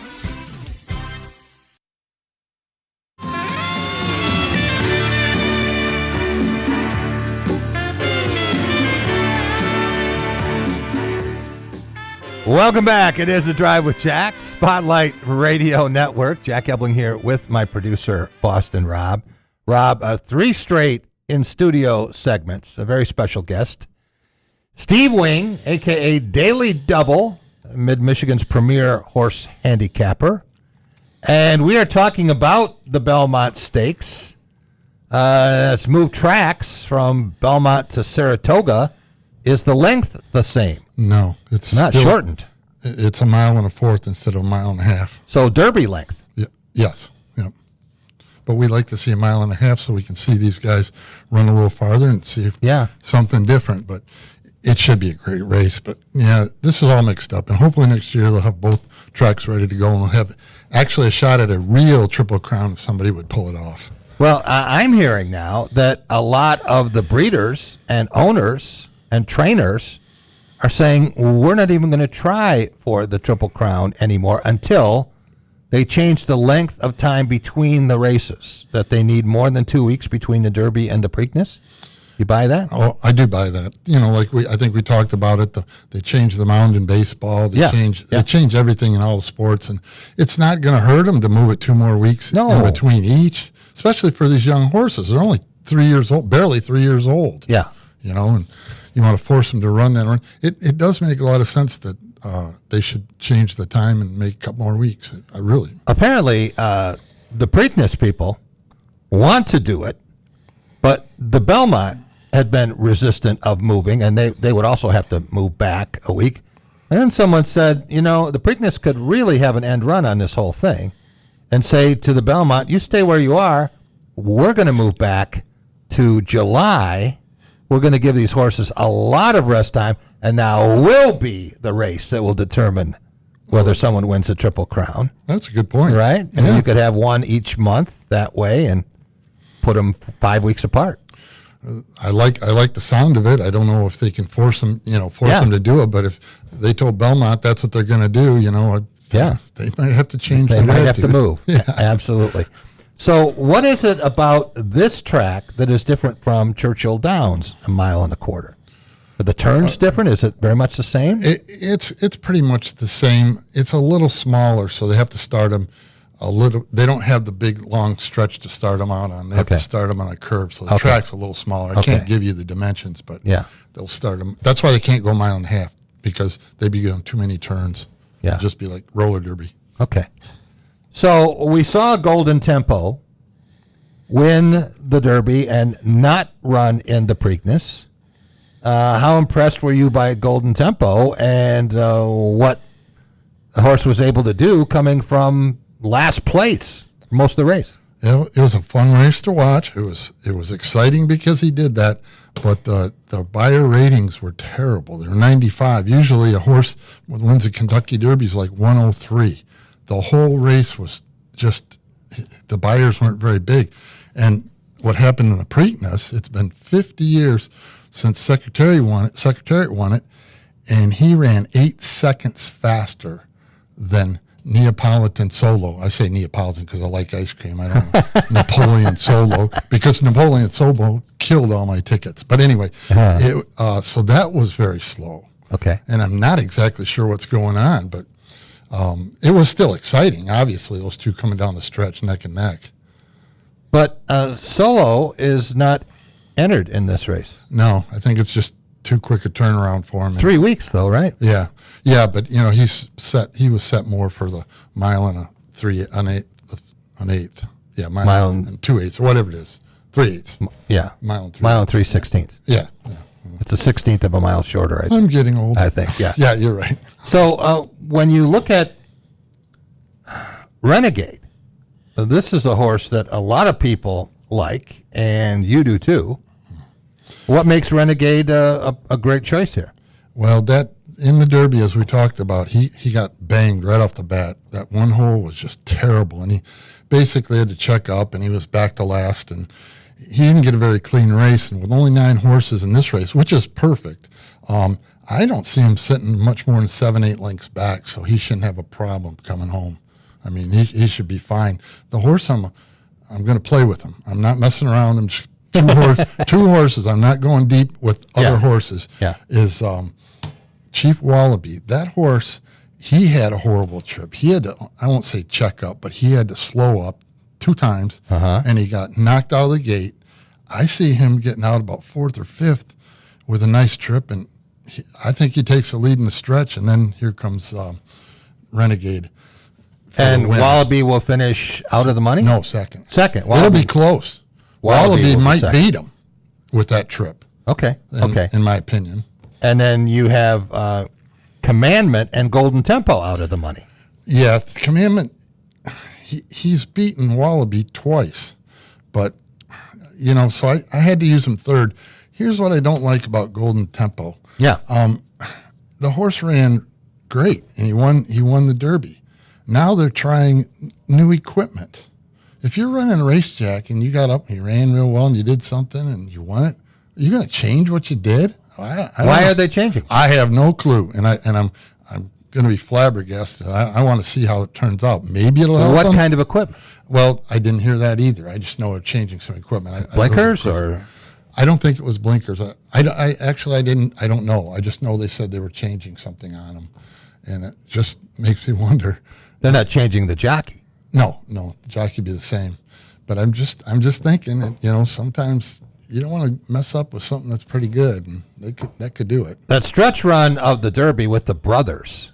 Oh, that was going at it down the stretch, right? And the one was the one everyone thought would win, and the other one just kind of is the one that did. But I don't think that Renegade was even aware of Golden Tempo, because everyone was passing the 2 horses to the left, right? On the inside. Yeah. And once he got a nose in front there, thought, okay, and then, whew.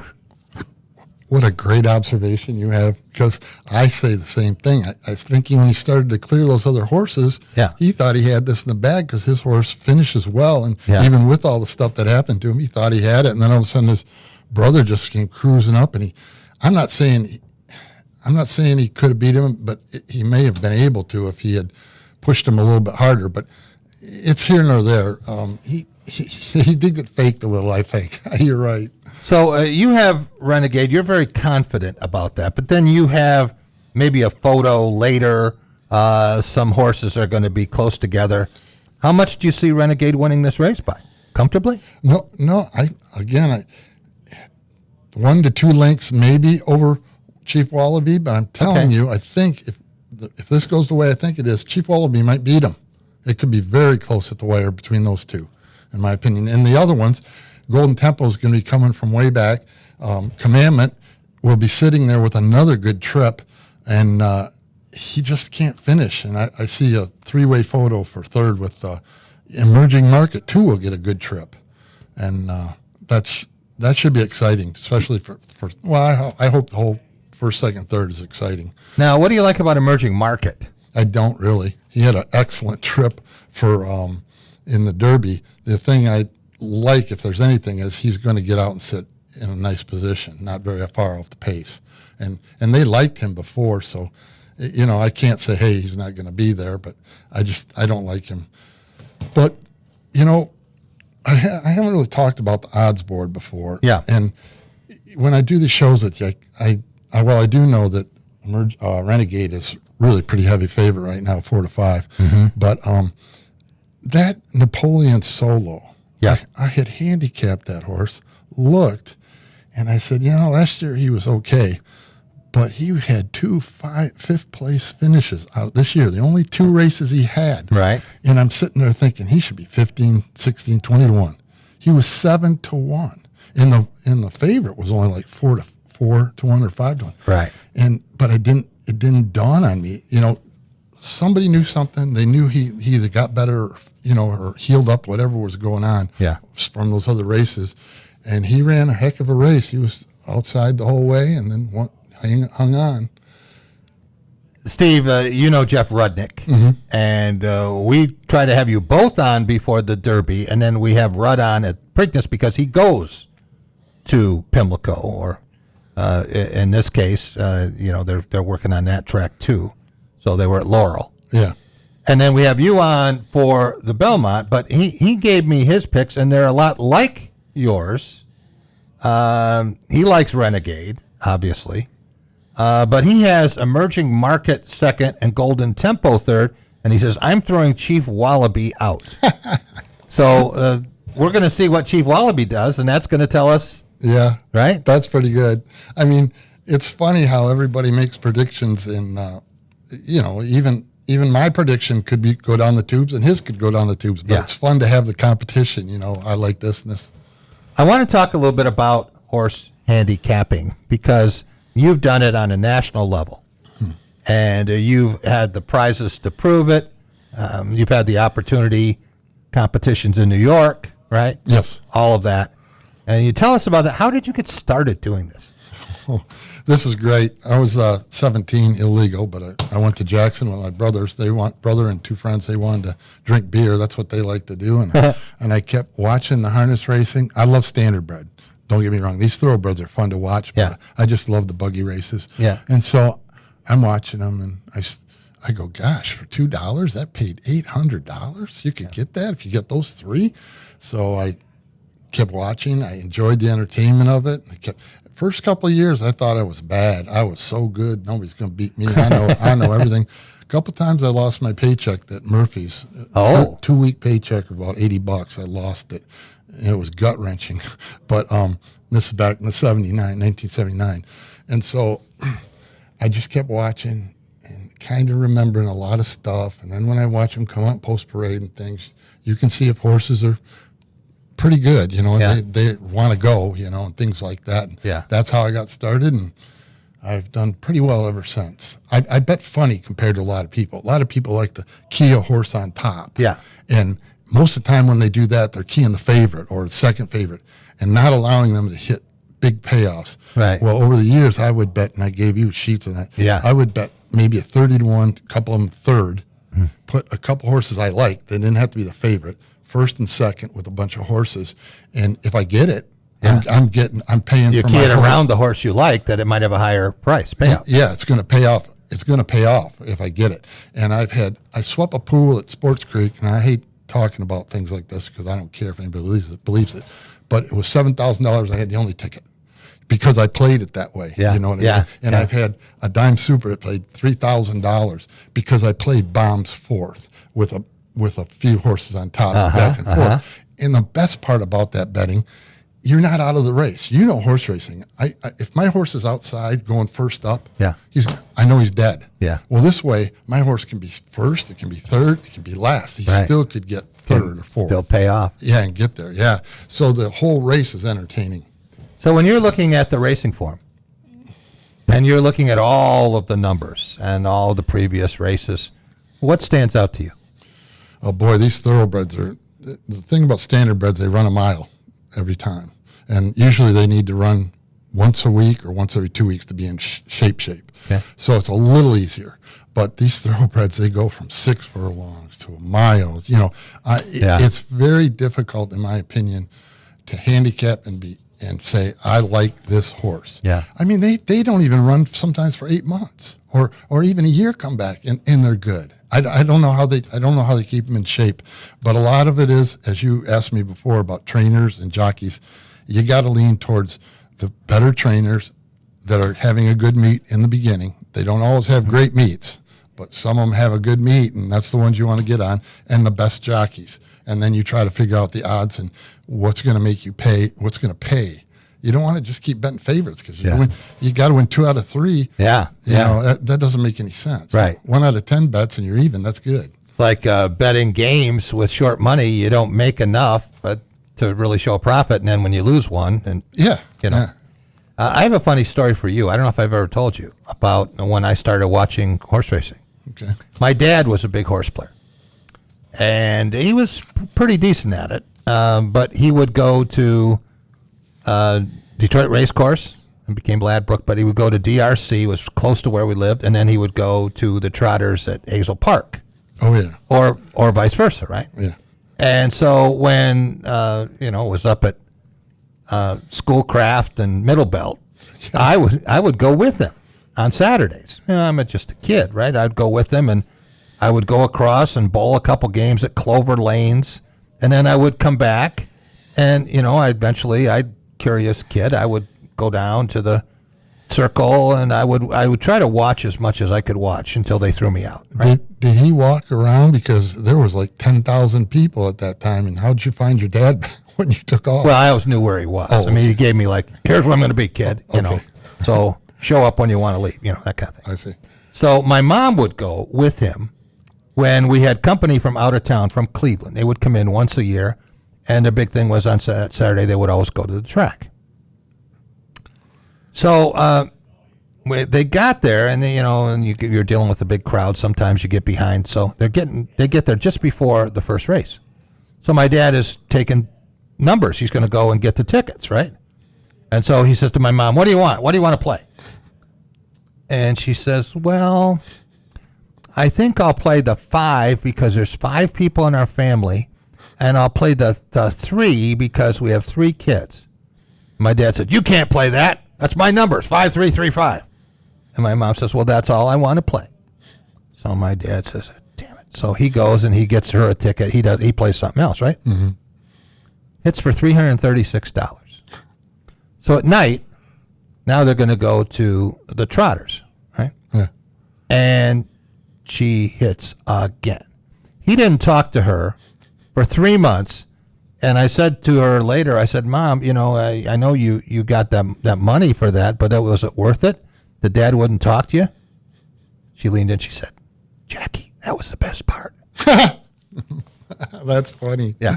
That's funny. But I spent a lot of time at the track. In fact, in 1968, I had a choice of going to see Denny McLain, and I'd seen a boatload of Tigers games. Try to win his 30th game on a Saturday afternoon, or going to DRC for the Michigan Mile. I love the Michigan Mile. Damascus was here running in that race. Was Steve Cawthorn on that? No, there? Okay. no. That was early. And I chose the races, and none of my friends could understand that. But I can see Denny McLain pitch 15 times a year. I can't see Damascus. I can't see the Michigan Mile, and it was a big race. It wasn't Triple Crown race, but it was a big race. I think it's $1 million or something. It was high. Yeah. So I have a love of horse racing that way. can't bet it the way you do. Well, we're lucky, or I'm lucky, because we started in the perfect time. It's kind of dwindled down. It's kind of gotten ugly, but we had the years. They've been great years. I'll tell you what, though.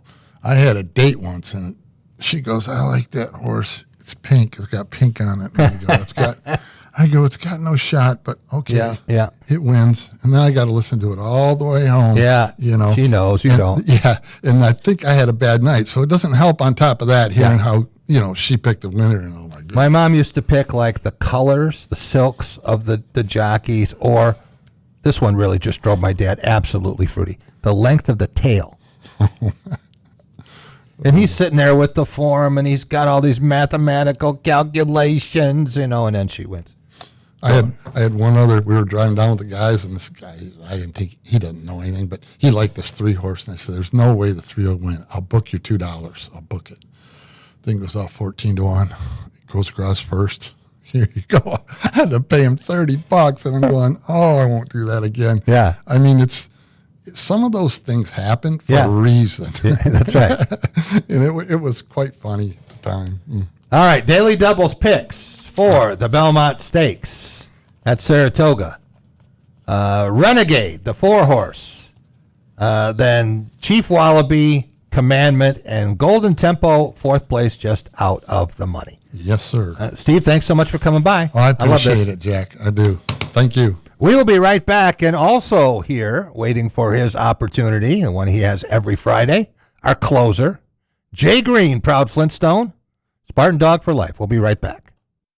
Dean Transportation is looking for compassionate people to join our team of school bus drivers and attendants. Visit deanjobs.com to see all openings. Dean Transportation provides paid training to obtain a commercial driver's license, increased starting pay, comprehensive benefits, and flexible schedules with no weekend shifts. No experience needed. Apply today at deanjobs.com and train for back to school season. That's DEAN jobs.com. Jeremy, what's the move when the kids say they're bored? Easy. Family fun night every Tuesday at 1 North. Free kids meal with every entree, so dinner is handled. And we're not just talking crayons and paper menus. Nope. We've got Battleship, Uno, all the table game classics. Plus, all the big stuff, Amy. Giant Yahtzee, Connect 4. It's basically game night leveled up. Kids stay entertained. Parents actually get to relax. It's a win-win. Great food, family vibes, and a little friendly competition. Family fun night at 1 North Kitchen and Bar. Come hungry and ready to play. Jack Ebling here with my good friend Matt Sloan at Graph of Okemos. Spring is here, and so is good news for lease customers.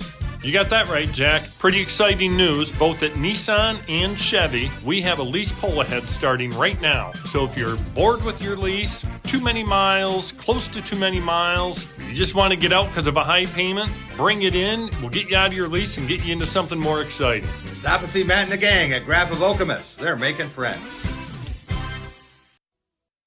So, it's been a while since you've had your jewelry cleaned and inspected, right? Where will you go and who will you trust with your most valuable and treasured heirlooms? At Meadowar Jewelers' 4 locations in Lansing, Okemos, Jackson, and Portage, jewelry isn't just our job, it's our passion. Each and every piece entrusted in our care is thoroughly inspected by our trained staff against damage or normal wear. And we offer you, our customer, the highest level of quality on repairs and custom designs. Whether it's worn out prongs, channels, or shanks, it's all handled with incredible care. Meadowar Jewelers in Lansing, Okemos, Jackson, and Portage want to help you preserve your memories and offer you options on creating new ones. Come in today for the cleaning and inspection of your jewelry. We continue to work hard every day to earn your confidence and trust. Who knew? Fresh air is a destination. Breathe in the glacial carved canvas of northern Michigan's finest golf courses and have your breath taken away by scenic vistas from tee to green. The perfect place to perfect your game in more ways than one. The waves, woods, and wonder of Bel Air. Escape every day. Discover the magic of 90 holes at one resort. Shanty Creek Resort in Bel Air and online at shantycreek.com.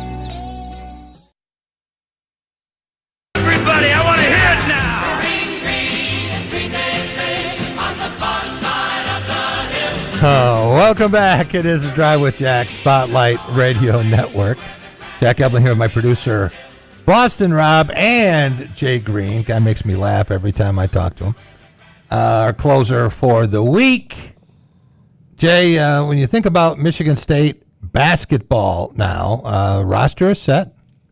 And I saw something the other day that rated the top 60 players, 60, for the 2026-27 season, and Jeremy Fears was number 1 on that list. Cohen Carr was not among the top 60, which surprised me a little bit, the way he played against Louisville, what his athletic gifts are, maybe concerns about his consistency or shooting, but I know he's been working really hard at that. Well, if there was a list of the most exciting players in college basketball, he would definitely be on top of that. Yeah. And you know, those lists are kind of like opinionated, or not opinionated, but it's that person's opinion. And Jeremy Fears being number 1 isn't far-fetched, because, you know, we all know what the expectations for him, you know, going into this year are. And I think that he's very capable of attaining that. So we'll see what happens. Who's the biggest player that you ever faced in basketball? Man, that's a you list. Faced a 7-footer when you were in Flint?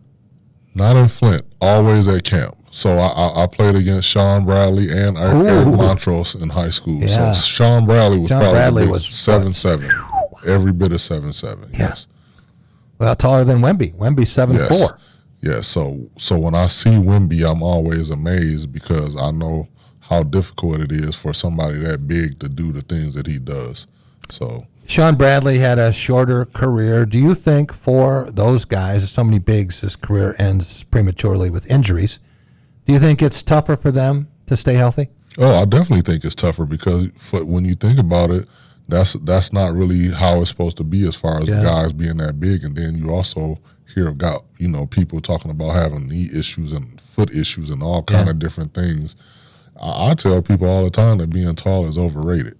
Outside of, you know, playing a sport or doing something like that, is very inconvenient. And you see, you know, you can see these guys after they played for a while, and then, you know, the spaces that you in everyday life aren't made for you. So sometimes you got to squeeze into places, and it's very difficult. So I'm never surprised when I see bigger guys. Greg Oden has been on the circuit, I've seen lately, doing interviews and kind of talking about his, you know, struggles with injuries, and him possibly, I think he has a movie coming out called Bust, which is kind of, you know, crazy when you think about people label him as a bust. But, you know, I don't necessarily feel that way about guys, because there are certain things in every situation that may play into it. It don't have anything to do with talent. For the most part, it's always something else that plays into, you know, why guys might not pan out. You are 6'5". Four. Yes. You're 6'4". Yes. Okay. You know, Victor Wembanyama's dad is 6'7" and his mom is 6'6". You imagine some kid's mom being 2 inches taller than you are? No, and most people might say that they planned this. Yeah, right? Yeah, I mean, genetic pairing. Yeah, you really don't even see women that tall anymore. So I feel like moving forward, a lot of people kind of look at things like that, and, you know, people will start, you know, mating based on size and genetics. She's too short. I don't like the. I can see that happening, Jack. I can really see that happening. Well, there's a lot of money out there, right? No, it's like that's why I can see it happening, because it's a lot of money, and you know how people run to the money. Absolutely. All right, I want to talk about Michigan State football. We had a chance this week, Tuesday, to spend some time with Jacob Schmidt, the chief of staff for Pat Fitzgerald. And I had not spoken with him. I'd watched him play for the Wildcats, number 39, but I hadn't had a chance to sit down with him, and did for about 45 minutes. Oh, is that guy impressive? No, he is. I've got a chance to meet him and also kind of build a relationship with him, talking with him at practice, and he is very impressive. I think the fact that Coach has people like that around him and are trusting people like that makes everybody around feel more comfortable. He's doing a great job, and I'm really looking forward to see what him, not just him, but the whole coaching staff do for Michigan State, because I think it's going to be huge. We always say life is a team sport, but coaching a team is also a team sport, and you think of just the head coach. That's the name you hear. They're the ones who make the most money. But I don't know anyone who's been a successful head coach without good assistants. And in football, now it's coordinators, it's position coaches. You know, and Biggie Munn was coach at Michigan State. He had 3 assistants. Now you got assistants for the assistants. No, and I kind of like it that way, where you can delegate responsibilities and you don't have to put everything on one person. So you have people that can do some of the smaller things, and I like it that way. I think that it's good for the game to be able to, like I said, delegate some of those responsibilities, and there's not so much being put on one person. And also you are helping, I feel like, younger people learn. So it's kind of like a coaching farm system, kind of, when you're thinking about it. So, Jay, how important are the other people on the staff, and I don't mean position coaches, but the chief of staff, the nutritionist, all the different roles that go into that, and people you never hear their name, you wouldn't know them if they walked up and sat next to you, but I got to think they're really important to the day-to-day operation. I would say that all parts are equally important to what goes on, because I feel like if one part isn't doing what they're supposed to be doing, it can mess up a lot. So, I mean, from the equipment staff, those guys who work very hard, to the, like you said, the nutrition people, everybody has to be on the same page for this thing to work. And I think that kind of starts at the top and it trickles down, because the person at the top is the one who sets the expectation, and then everybody else kind of falls in line after that. You hear that a chain is only as strong as its weakest link. Maybe that's like coaching. You know, you can have a very successful head coach, but if you have a problem somewhere at a lower level and there's a breakdown, that's the thing about football. 10 guys can do their job, and if one doesn't, you lose. No, and I've always liked the people who you don't necessarily hear about, because those are the people who really put in the work and really make things go. So like I said, the equipment guy, those are guys who I've had a relationship with since I've came back to school and been able to actually see what they do on a day-to-day basis. And people, you know, I feel like think that it's something easy, but it's not. You know, you are working to keep 100 and something guys happy, and a coaching staff. And that's, again, with everybody. Everybody who has a job to do has to keep everybody else happy.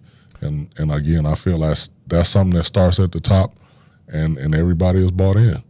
All right, tough question for you.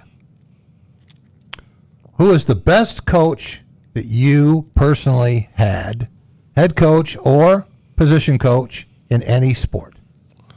Best coach or position coach? I would have to say my high school coach, Stan Gooch. Terrific success. What made him special?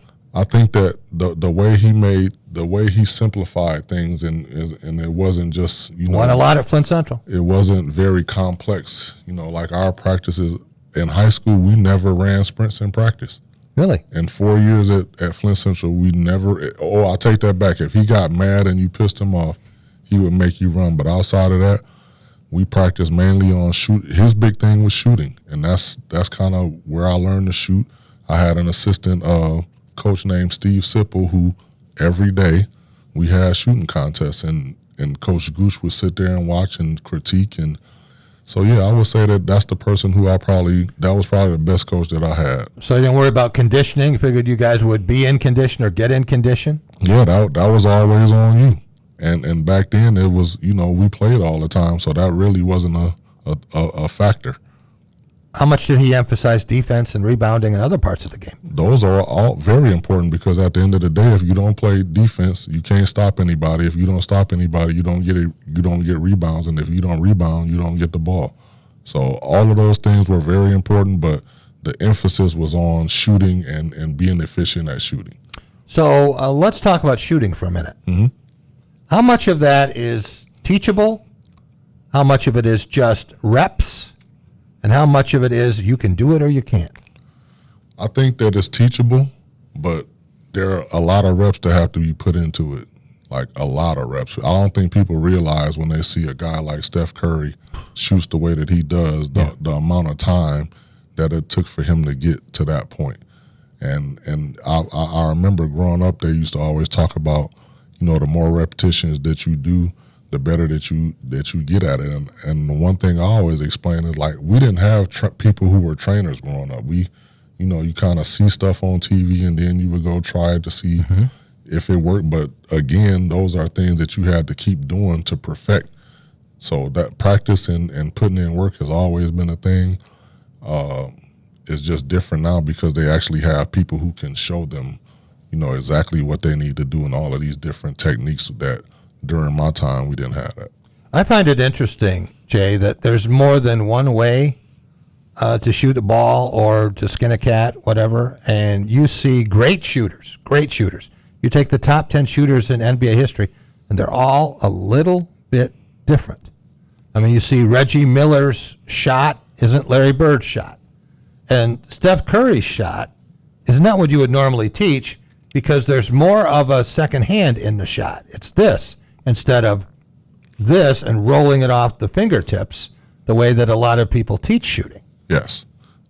No, and even I think another thing is I feel like all shooters went through probably about 5 different shots before they found the one that they were comfortable with. Like, nobody is using the same shot that they started off with playing basketball. You always go through like these different ways of trying to shoot or thinking of shooting or different techniques before you finally settle in on the one that you like. Does it surprise you sometimes when really good shooters aren't good free throw shooters? I think of Duncan Robinson, and he's an elite three-point shooter, but he's a very average free throw shooter. No, because I think when you are a shooter, when you're not shooting free throws, you're just kind of catching and shooting. Free throws, I feel like you put more thought in it because it's a longer process, and you got people, around you, and then you got the crowd who may get riled up more than any other time. At that time, when you're shooting free throws, you got the person behind the basket who may be doing things. So that doesn't surprise me at all because I think it's a different mindset. Like I said, when you're shooting, a lot of times you just, especially a guy like him, he's a catch and shoot person. So he's not putting the ball on the floor a lot or taking people off the dribble. So that process of him shooting is a lot quicker than, a guy who's creating his own shot. One of the great shooters of all time was a guy who was a better shooter than Michael Jordan on that team was Steve Kerr. And, of course, Steve Kerr as Steph Curry's coach, Kerr and Curry together, that's a pretty good combination for shooting. But I think about guys like that who have a niche and can play a lot of basketball for a long time because they have a specialty. I also think about a guy named Rick Barry. I don't know if you ever saw the great Rick Barry play for Golden State, right? He was one of the best shooters ever. And he came up with this, he didn't invent it, but he worked at it on the underhand free throw shooting. And he was routinely making 90%, routinely, sometimes more than that. And some other guys have tried it, but it's hard for them to buy in. They think it looks funny. They get a lot of ridicule. The so-called granny shots. And Rick Barry was a guest on this show 3 times. And the last time on, he said, I can take any player in the NBA. You pick the worst free throw shooter. And if he'll do what I tell him for 1 year, he'll shoot 20% better. You think we'll ever see an NBA player willing to try that? No, and if I remember correctly, he tried to get Shaq to do it. He did. And Shaq wouldn't do it. Buy into it. Wouldn't do it. But I think that's one of those things where if you were, I feel like if you were really serious about it and taking it serious, I think it's something that you would have to look at, especially if you are not a very good shooter. Because think about if Shaq shot 70% from the field, what that would have looked like. He won a couple more championships. Just 70% from the free throw line. Yeah. What that would have looked like. Yeah. Well, they wouldn't have had the Hack-a-Shack. Exactly. I think that as embarrassing as that might be at first, and as much ridicule as you would take, I think it's more embarrassing when you're in a game and the team is deliberately fouling you and hacking you when you don't even have the ball, but all they want to do is put you in a position to fail. If that were me, I'd do something about it.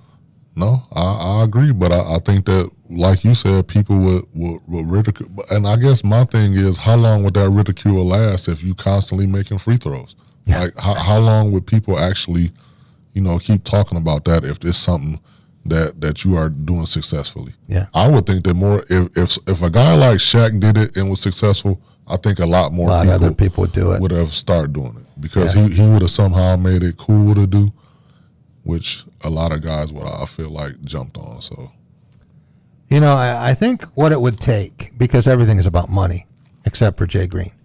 I would think that if some owner realized that he had a great player who was, he couldn't put him in the game at the end, or there were things that were strategically bad for his team because he couldn't make free throws, to have some sort of incentive built into a contract.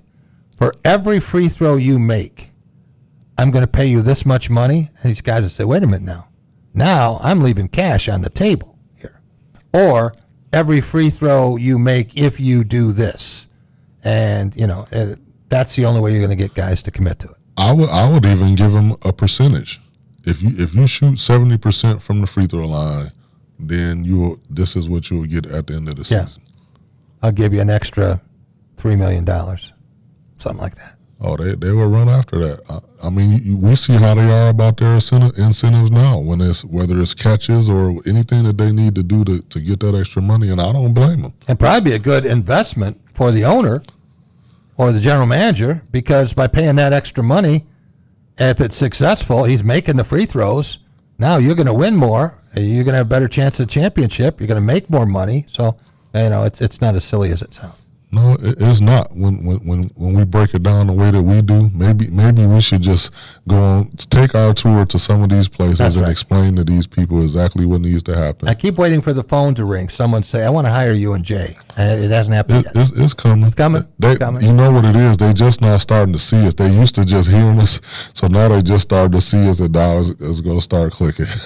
Well, what's on your agenda this weekend? What are you doing? Actually, I was telling Rob I'm going to Grand Rapids today to see some friends and just get away for a couple hours. Probably watch the finals game tonight. Yeah. I usually don't do the NBA, but I'm very curious after the Spurs lost the first game as to what tonight is going to be like, be interesting, and even more so what Wemby's mindset is going to be like. You did not get up to Mount Pleasant for the Special Olympics, right? No, I didn't, but I did. The people who I was going to see all won gold medals, so I was actually able to talk to them. Good. And find out one won a gold medal in volleyball, another one won one in swimming. So, but and for me, it's more about just like I told you before, I've never seen so much love and encouragement in one place, and for the person I am, like that's like heaven and everything. So, all right, I have to give the fashion update. For those who are not on YouTube, who have not hit subscribe, who forget that we have Jay in studio and you can look at his smiling face. All right, describe your outfit. You've got the today we got the charcoal gray Michigan State long sleeve with the Spartan logo on the right sleeve. Yeah. We got the black SD40 shorts. Okay. And then we got the black Spartan personalized hat with the initials on the back. Do you have a clothing contract? No. I would think that, Nike's missing a trick here. They got to get you on board and let you rep. I think you should say that louder and send it out to some people, and we should make this happen. Tell them we need a sponsor for our road show. There you go. We will wear all Nike gear on our road show. That would work. Boston Rob would be wearing it too. That'd be all right. Yes. Oh, we definitely not leaving Boston Rob out. That's not going to happen. We are not leaving Boston Rob out. All right. I want to thank all of our guests. Great week. But today, in particular, Julian Peterson. He was as electric a force as there's ever been on Michigan State's defense for 2 years. You hear about all the great players, the Brad Van Pelts and Bubba Smiths and George Webster's and Percy Snows, all of them. But 1998 and 1999, it was Julian's world.